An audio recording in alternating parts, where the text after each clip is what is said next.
建金号的二公子就是他。奴才参见贵妃娘娘，参见公主。草民参见贵妃娘娘，参见公主。免礼，抬起头给公主看看。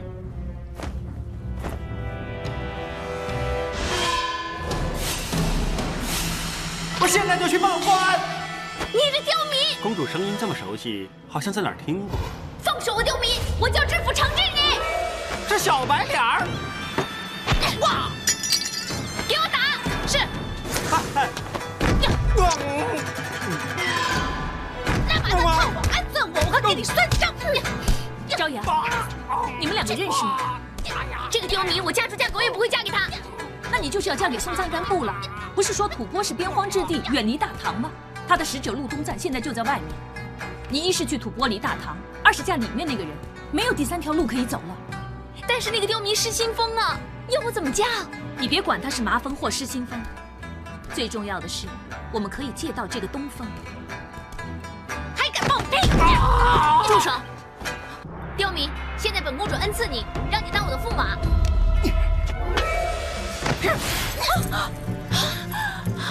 你敢扔我？是，我扔你。怎么，你不让我说中啊？要不是走投无路，你会改变主意说要嫁我？我现在不报仇，更待何时啊？你是吧？想将我凌迟处死，五马分尸啊？来呀！死太便宜你了，把他给我拉出去，先掌嘴300，再缝上他的嘴，挑断他的手筋脚筋，再置入瓮中。要我做瓮当然没关系，但谁当你的驸马啊？太妃要见金公子，有任何闪失就不是嫁去吐蕃这么简单，而是罪犯欺君。朝阳，你要三思啊！哦，原来要嫁去吐蕃，这就难怪了，哈哈哈哈！你笑什么？长你的嘴！韦贵妃来了。哎呀，这么不小心啊！这么热闹啊！朝阳参见韦贵妃。在下金多禄参见贵妃娘娘。公主啊，你连吐蕃皇后也不做，就是为了她？原来多禄在公主心目中如此重要，多禄真是受宠若惊啊！金公子，你流血了。哦，他心急见朝阳，不慎失足。哦，哎，那你的计呢？我赶忙扶他，一时失仪，连发髻也歪了。明日太妃娘娘设宴款待，要一睹金公子的风范。这么快？既然是两情相悦，何不打铁趁热？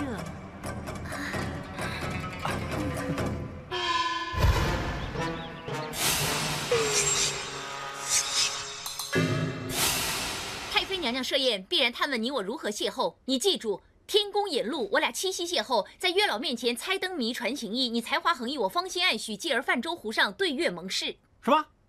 猜谜传意，月下泛舟，何其肤浅！肤浅是你这种人说的吗？你记住，我俩临别依依，你吟诗一首，诗是汉的孔雀东南飞，君当作磐石，妾当作蒲苇，蒲苇韧如丝，磐石无转移。一吟诗，我就没精神了。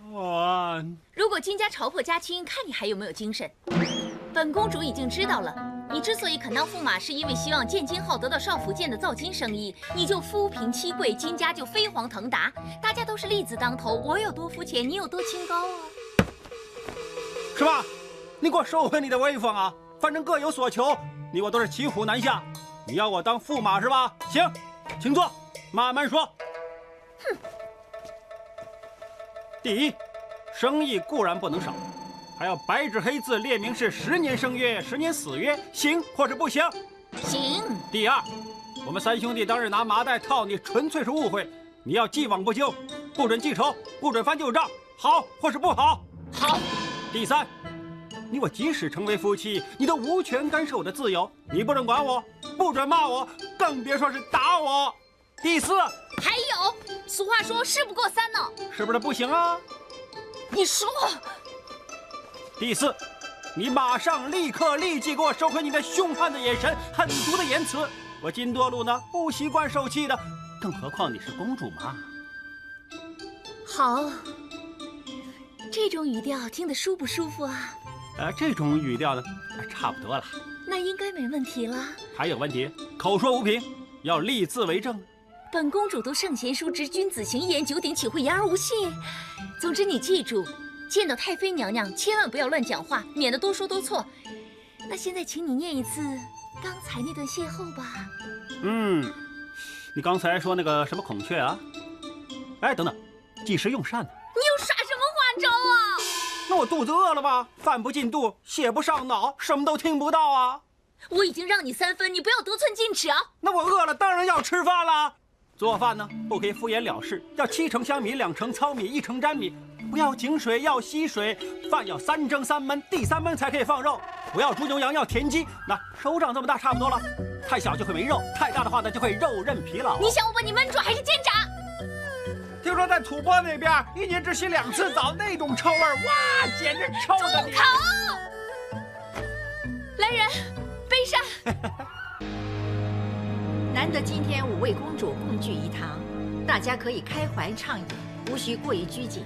是太妃娘娘。金公子，请问娘娘有何训示？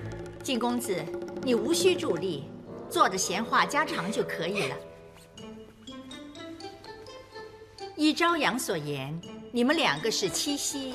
是七夕邂逅，在月老面前猜灯谜，传情意，他才华洋溢，我才华洋溢，公主芳心暗许，继而泛舟湖上。君当作磐石，妾当作蒲苇，蒲苇韧如丝，磐石无转移。他吟了我那首诗。这次月老引线，让朝阳与金公子七夕相遇，成就一段天赐良缘，他日必定成为城中佳话，传颂一时。金公子一表人才，与我们朝阳可说是金童玉女一对璧人。待父皇南巡归来，知道三皇妹觅得如意郎君，必定会龙颜大悦的。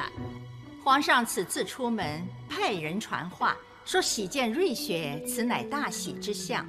不如大家就以雪为题，赋诗一首。哎，娘娘，微臣献丑了。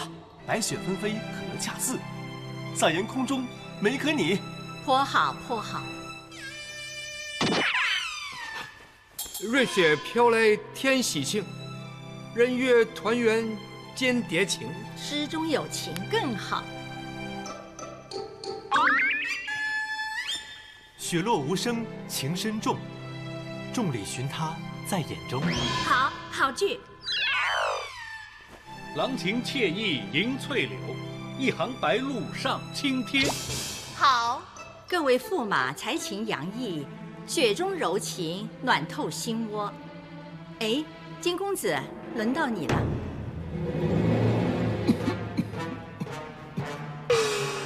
娘娘，金公子昨夜稍染风寒，声沙阴哑，请娘娘见谅。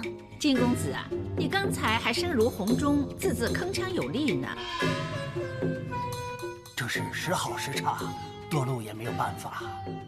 没关系，不能吟诗，可以弹琴助兴。他琴艺一般啊。那下棋吧。对弈亦非他所长。琴棋不佳，书画又如何？狂草可以吗？书法未为。堂堂未来驸马，怎么能琴棋书画样样欠佳呢？哀家今天一定要见识一下。来人，制画卷，设油彩，备笔墨。是娘娘。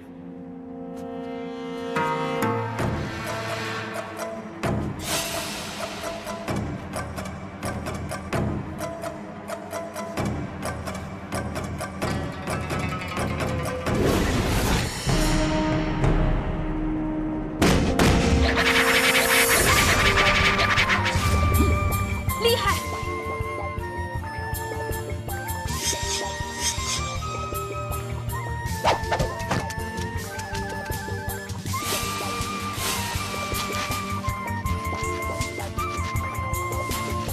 笔法刚中带柔，厉害！奏笔劲道十足，大胆。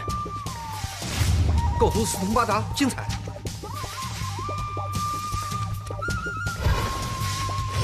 一项鬼斧神工，妙绝，厉害啊，厉害！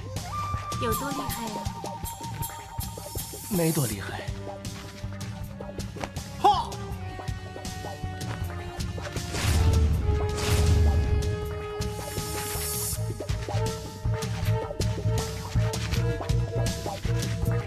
金都路，你到底想画什么？大功告成。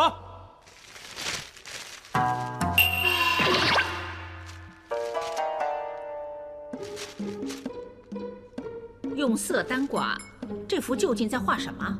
金公子，此画是何名堂？禀太妃娘娘，此乃别有洞天。难道本公主孤陋寡闻？为何看来看去仍不明所以呢？何来洞呢？又何来天呢？我觉得比较像是墨汁洒了。非也，其实此画是经过精心布局的。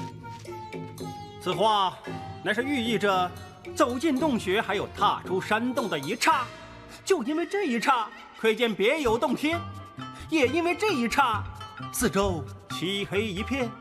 也就是因为这一刹，此处才会留白。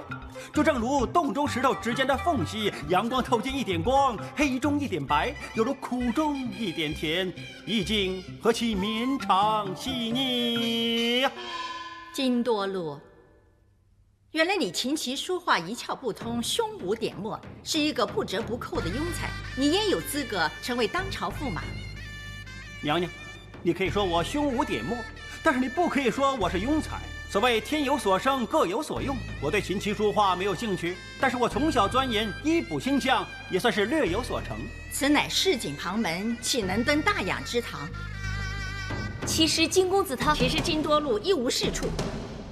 朝阳啊，你一向眼高于顶，又岂会钟情于他呢？娘娘，臣妾恐怕朝阳公主所说的两情相悦，这是推搪远嫁吐蕃的借口。朝阳并无作假，金多路他是才疏学浅，但是缘分天注定，七夕相遇，月下生情，一切实难以自控。太妃娘娘，朝阳曾经向臣妾表明心声，臣妾可以为他作证。